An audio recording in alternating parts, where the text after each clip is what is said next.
আছেন, সুস্থ আছেন। সো এখন বাজে রাত্রের 1:30।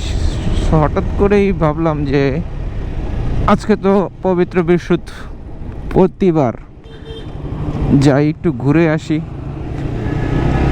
একটু পরে তো আবার সেহরির টাইম হয়ে যাবে। বাসায় বসে বসে ভিডিও এডিটিং শেষ করে বোর হচ্ছিলাম, তাই ভাবলাম যাই এখন একটু ঘুরে আসি। দেখি, সচরাচর তো কেউ বনানীতে আসার কথা না রমজানের দিন, তাও যদি কেউ চলে আসে একটু দেখা সাক্ষাৎ হয়ে গেল আর কি। এমনিতে তো সচরাচর আর আজকে আমার সাথে আছে r15m। সো এটা তো সচরাচর কখনো নিয়ে বের হই না, সো এমনিতে বের হওয়া আজকে। এটা হচ্ছে আমাদের মিজান ভাইয়ের বাইক।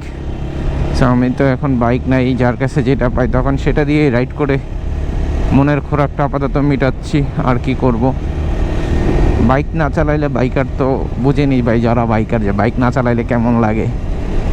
সো শরীরের একটা অঙ্গ প্রত্যঙ্গ হয়ে যায় বাইকারদের। বাইক যখন তারা বাইক না চালাইতে পারে খুব কষ্ট লাগে। যাই হোক, হোয়াটএভার, ওটা বিষয় না। যাই একটু ঘুরে আসি, বাকিটা দেখা যাক।